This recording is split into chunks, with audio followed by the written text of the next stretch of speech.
안녕하십니까. 저 생활농업연구실 최세나라고 합니다. 오늘 실장님께서 오셨어야 되는데 이제 사정이 계셔가지고 제가 대신 참석하게 됐습니다. 조금 앞선 실장님들에 비해서 많이 미흡할 겁니다. 그냥 감안하고 들어주시면 감사하겠습니다. 저희 생활농업연구실은 이제 과장님께서도 말씀하셨다시피 이제 텃밭을 기반으로 한 텃밭에 관한 교육 혹은 취미 여가 활동에 대한 프로그램 개발, 그걸 체험할 수 있는 또 프로그램을 개발하고 이를 활용할 수 있는 기술에 대한 연구를 하고 홍보를 하고 이제 그러는 연구를 하고 있습니다. 뭐 대상자도 여러 대상이 있을 거고 그다음에 텃밭을 활용하는 목적도 여러 가지가 있을 건데요. 그것에 따라서 각각의 모델을 개발하고 프로그램을 운영하는 방법 등에 대한 안내를 하고 있습니다. 일단 수요자 맞춤형 텃밭 모델 개발과 활용에 대한 부분을 말씀드리겠습니다. 기능성 텃밭 모델을 개발했는데요. 이거는 주말 농장에 적용 가능한 이제 기능성 작물, 그러니까 기능성 모델을 10가지 정도로 나눠서 소개를 했는데요.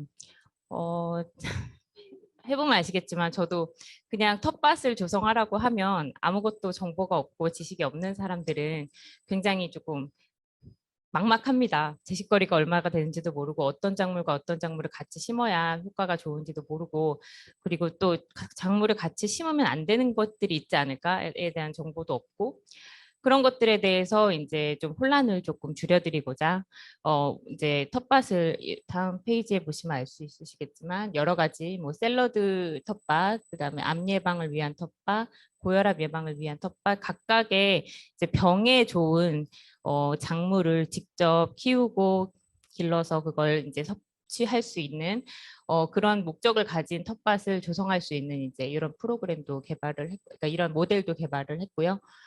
그다음에 좀 바베큐를 하실 때 조금 좋을 쌈채소 같은 걸 위주로 하는 텃밭도 모델로 개발이 되었습니다. 이렇게 이제 10가지 카테고리로 나눠서 모델이 개발되어 있습니다.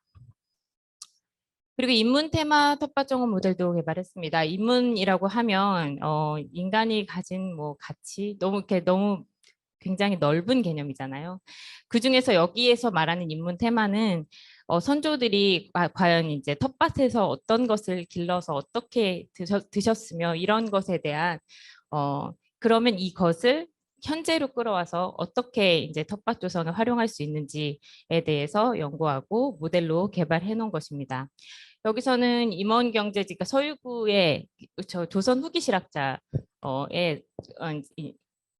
분 중에 하나인데 이제 그분이 쓰신 임원경제지라는 책에 임원경제지는 일종의 그러니까 채소나 약초 같은 것을 어떻게 길러서 어떻게 섭취해야 되는지에 대한 이제 안내서 같은 건데 이걸 활용해서 이제 현대에서는 이걸 어떻게 해석하고 어떻게 정원을 어떻게 텃밭을 꾸며야 되는지 이런 거에 대한 이제 소개를 다음과 같은 책자로 하였습니다. 그리고 사물 모형으로 텃밭을 예쁘게 꾸며서 아이들이 텃밭에 이제 흥미를 가질 수 있게 이런 식으로 달팽이, 뭐 나비 모양, 뭐 무당벌레 텃밭 이런 텃밭도 조성이 가능하다. 여기에 대한 모델도 제시했습니다.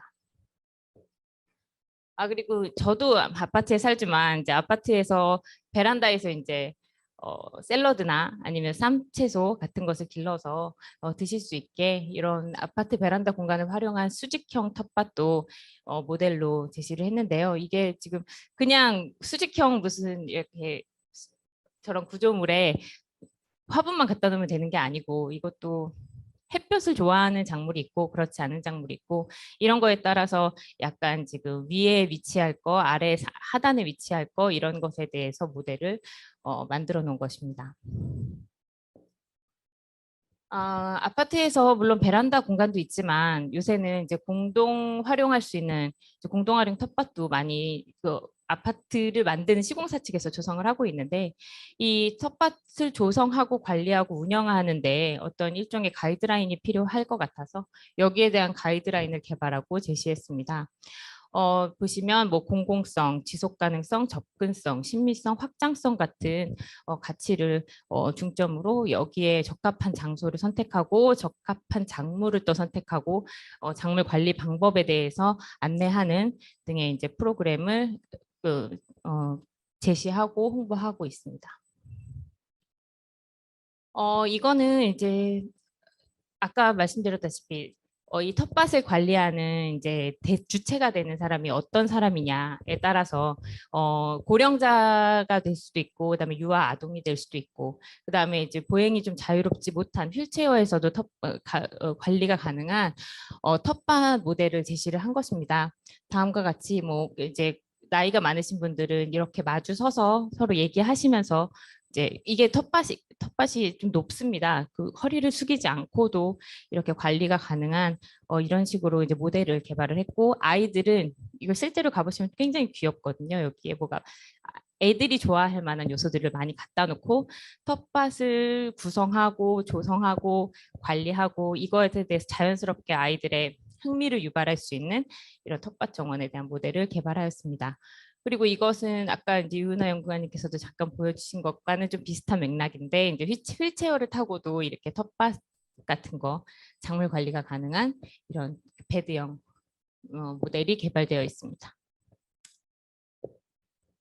그리고 텃밭이 중요한 건 조성도 중요하지만 이것을 어떻게 관리하고 어떻게 진행해 나가는지가 또 중요할 텐데요. 이것을 지속 가능한, 요새는 이제 친환경적인 기술도 많이 이제 개발이 되고 거기에 대해서 굉장히 중요한 가치를 놓고 모든 것이 진행이 되기 때문에 저희도 이제 그런 쪽으로 이제 과제를 진행하고 있습니다.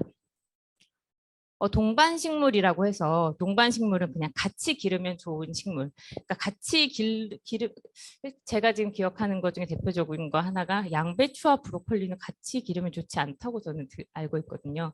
이런 것처럼 서로 같이 기르면 영양 뭐 이렇게 서로의 병해충을 이렇게 좀 물리쳐주는 역할을 하거나 아니면 이제 영양에 생장에 도움을 주는 아이들이 있는데 그 짝꿍들을 매치시켜서 이렇게 소개해 놓은 것입니다.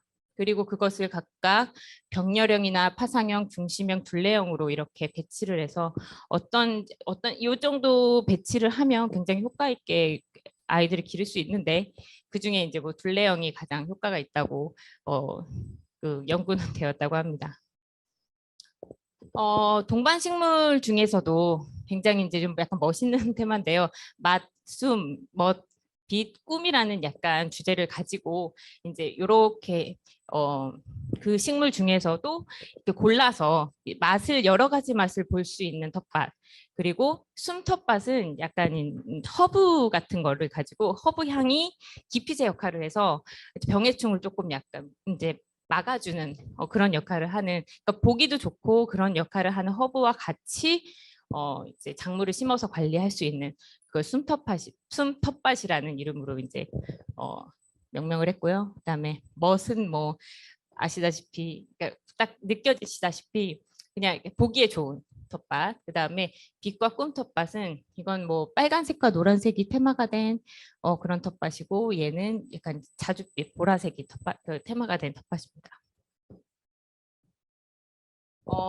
역사 문화 자원으로서의 전통 농법을 활용하는 건 어떤가 해서 아까 잠깐 말씀드린 서울구의 임원경제지에서 나온 내용 중에 하나입니다.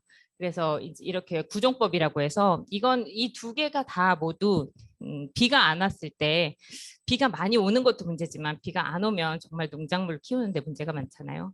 비가 안 왔을 때 이제 구덩이를 파서 이제 이런 식으로 작물을 기르면 좋다. 그다음에 이랑보다 고랑에 작물을 키우면 이런 가뭄이나 아니면 서리 피해 이런 거를 훨씬 좀 덜 받을 수 있다. 이런 식의 소개를 지금 현재를 사는 저희한테는 조금 적합하지도 않을 수도 있지만, 근데 또 요새 친환경적인 농사를 많이 지으시는 분들에게는 굉장히 참고가 될 만한 자료이기도 합니다.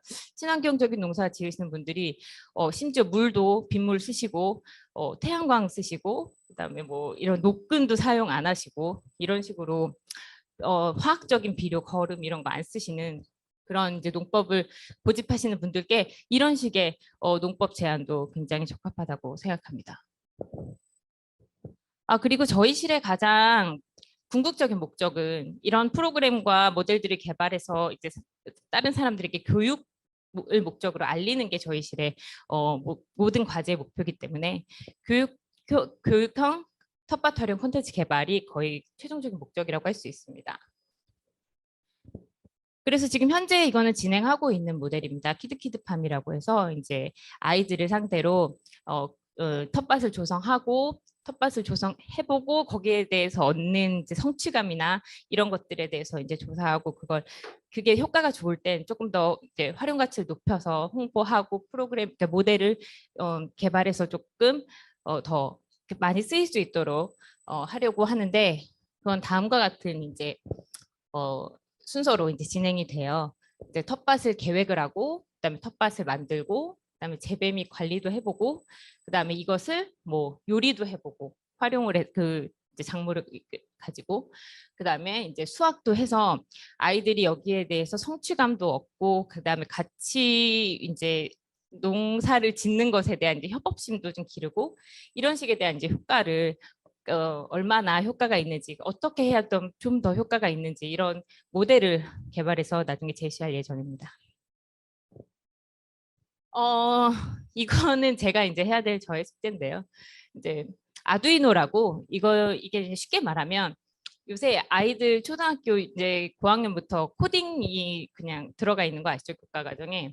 그러니까 컴퓨터 프로그램을 그러니까 디지털 농업을 저희 손으로 쉽게 프로그래밍을 해서 적용할 수 있는 하나의 플랫폼이라고 보시면 됩니다. 아두이노가 굉장히 작은 뭐 반도체 뭐 이렇게 흔히 말하면 그렇게 생겼는데 이걸 이용해서 이제 스마트 텃밭을 직접 만들어도 보고 그다음에 3D 프린터를 이용해서 내가 디자인한 텃밭을 직접 눈으로 볼 수 있게 프린터도 해보고 이런 식의 이제 모델을 교구 및 프로그램을 개발하려고 하는데 열심히 해보겠습니다. 그리고 이제 자유학기제라고 해서 요새 중학생들 2학년 1학기까지인가 한 3학기 중에 한 학기 정도는 중간고사, 기말고사를 안 보고 그냥 이렇게 자유학기제로 운영이 되는 학교들이 있다고 하더라고요. 그러면 중간고사, 기말고사를 보는 그 기간에 활용할 수 있는 이제 직업 체험이나 아니면 이런 활동들을 하나로 지금 텃밭을 이제 운영하는 프로그램을 이제 제시를 한 겁니다. 그래서 텃밭을 이제 직접 운영해 보면서 자율성도 기르고 즉 여기서 어떤 걸 심어서 어떻게 할 건지에 대한 자율성을 주고요. 그다음에 본인이 할 수 있는 거 그리고 해야만 되는 건 없잖아요. 할 수 있는 거를 해내는 성취감을 갖게 하고 그다음에 이게 텃밭이 그냥 본인이 본인 것만 하는 것도 중요하지만 친구랑 같이 협업해서 해야 되는 부분도 분명히 있기 때문에 여기에 이제 모둠 활동으로 인해서 동시다발적인 상호작용 효과도 보는 이런 프로그램도 콘텐츠도 개발하고 있습니다. 저희 거의 궁극적인 목적이라고 할 수 있어요. 동반식물을 활용해서 자원순환 교육 프로그램을 개발하는 게 이제 저희 실이 굉장히 중점적으로 생각하고 있는 일인데 뭐 일단 어떤 작물을 심을 것인지, 어떻게 심을 것인지, 그걸 수확해서 어떻게 쓸 것인지, 그 다음에 이 수확하는 과정, 그다음에 기르는 과정에서 웬만하면 친환경적으로 빗물을 활용하거나, 그다음에 수확하고 남은 부산물을 활용해서 퇴비를 만들어서 다시 그 텃밭에 적용하는 이런 친환경적인 자원순환에 대한 프로그램을 그러니까 모델을 만든 다음에 이 모델을 프로그래머하여 이제 교육에 활용하는 그래서 아이들에게 이게 직관적으로 눈에 보이는 프로그램이면 좋지만 그게 안 된다면 이제 활동적으로라도 느낄 수 있게 이런 이제 프로그램을 저희가 개발해서 자원순환이 얼마나 소중한 건지 자원순환을 왜 해야 되는 건지 이런 가치에 대해서 조금 공감할 수 있는 그런 것을 좀 해보려고 합니다. 아까 여러 번 말씀 들으셨을 겁니다. 이거 농서남북이나 뭐 농사로에 보시면 지금 제가 말씀드린 이런 부분이 모두 책자로 나와 있는 부분도 많습니다. 그래서 이런 포털 사이트에 그냥 검색만 하시면 들어가서 정보 얻으실 수 있으니까요. 그 검색해 보시면 될 것 같습니다. 저희는 저희 실은 다양한 텃밭 종업 모델을 개발하고 있습니다. 여기에 기초 기반 연구를 강화하고 실용적인 콘텐츠를 개발해서 정말 생활 속으로 들어간 농업이 될 수 있도록 노력하겠습니다. 들어주셔서 감사합니다.